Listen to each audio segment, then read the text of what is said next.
Wilfrida itu yang buat aku tanda kutip jatuh cinta sama Pak Prabowo. Aku yang tadinya deket Pak Jokowi, aku tuh masih di tempatnya masih Pak Jokowi, ya kan? Wilfrida karena gini, saya belum pernah ya mas. Saya kalau ketemu pejabat misalnya saya, oh itu ada ini kan dia senyum-senyum biasanya pejabat atau oh gitu, nggak ada interest.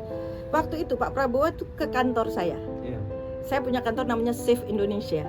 Save Indonesia itu dulu nyari pemimpin yang bernurani lah aku bikin aktivitas kayak gitu, kemudian juga terus membantu. Dulu kan aku punya media yang cukup banyak dan menghasilkan, jadi kita biayai Save Indonesia. Nah Pak Prabowo main pas lagi ke kantor, datang pastor ke teman saya Mas Budi Purnomo. Jadi datang Mas Budi, aku lagi ngobrol sama bapak nih di ruangan di kamar gitu. Pak, ini ada tinggal 20 hari lagi Wilfrida meninggal nih Pak. Digantung gitu. Hah, bapak kaget. Gimana ceritanya? Ini dari NTT Pak. Jadi rupanya dia ilegal masuk. Pak Prabowo ingat, waduh, saya SMP dia kan di Malaysia. Nah, menterinya Najib Malaysia. Ternyata Najib ini kawan SMP-nya Pak Prabowo. Iya kan? Nah, jadi orang-orang di sekitar Najib ini kawan-kawan Pak Prabowo. Dia telepon lah waktu itu salah satu pengusaha. Jadi saya tuh di situ ketika teman saya ini sebetulnya hanya Pak bisa nolong nggak Pak, ini pastor datang ke saya juga bingung, katanya ini udah ke pemerintah ke apa kemana-mana tapi nggak ada hasil. Ya Pak, boleh nggak ini Bapak bisa nggak Bapak nolong ini, kata teman saya Mas Budi tadi. Bapak langsung lihat, hah ini NTT. Terus wah Bapak ingat, nah itu teman-teman saya juga di Malaysia. Langsung dia telepon, dia panggil dulu seprinya Mas Sudaryono. Oh iya. Dar sini Dar, coba kau hubungi siapa ya, saya lupa nama pengusaha yang kawan dia di Malaysia. Dia tanya, ini ada ini si kawan pengusaha.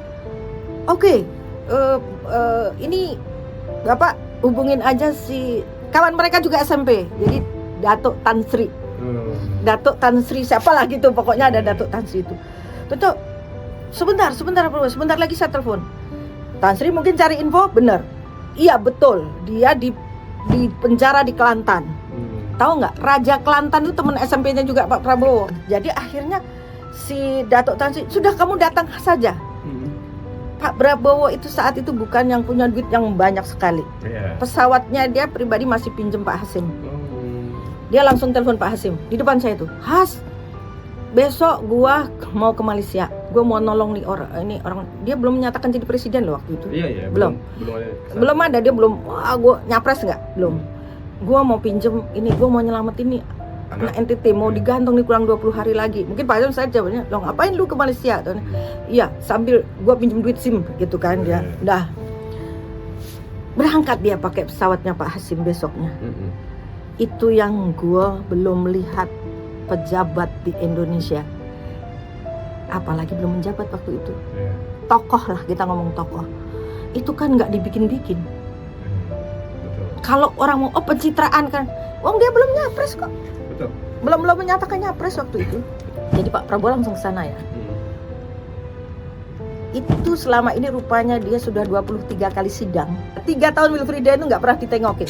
Jadi ketemu pengacaranya itu kalau sidang aja. Dan orang-orang yang di sini ngomong bela-bela itu belum pernah ketemu Wilfrida. Jadi pas tahu apa yang kemudian dilakukan Wilfrida, ketemu sama Pak Prabowo. Bapak Jenderal, kasih saya hidup Bapak. Kasih saya hidup Bapak, kasih saya hidup. Pak Prabowo itu jenderal, nggak pernah nangis, dia nangis. Ternyata Wilfrida ini setelah diketahui apa? Dia ini umur 16 tahun, nggak tahu gimana dia ilegal lah dibawa orang ke sana. Dan dia nggak pernah punya maksud membunuh. Dia disiksa, 5 tahun disiksa di sana, tiap hari cuma dikasih aqua 1 botol. Terus kemudian waktu itu terakhir kan dia dipukulin, dia nggak tahan, dia ambil pisau terus dia gini loh maksudnya. Siang mukul kemudian jatuh.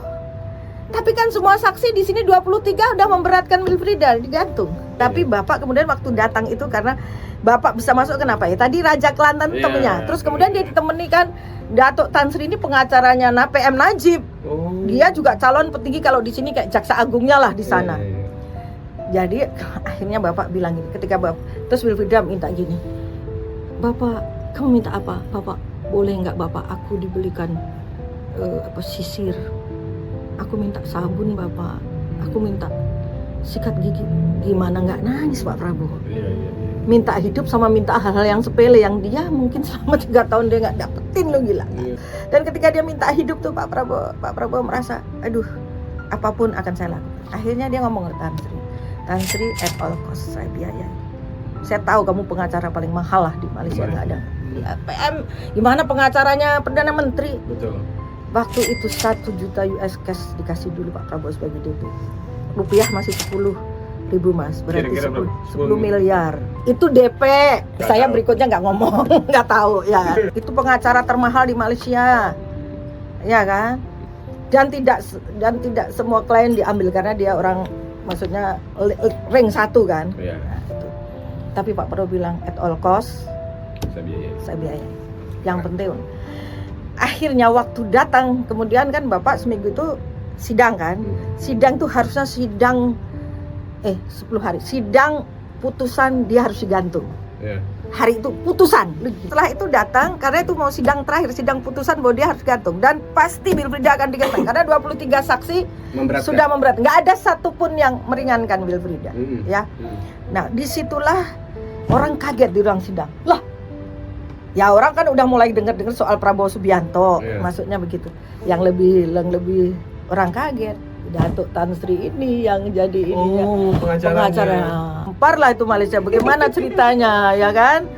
Jadi headline-nya yang gede itu di Malaysia, bukan di Indonesia. Dulu kan Bapak itu istilahnya masih seruing juga.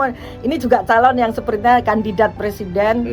Ternyata menolong Wilfrieda dan dengan menggunakan lawyer termahal di Malaysia, lawyernya PM. Orang kan, nah ini calon penggede di ini ya pengadilan ngeper kan.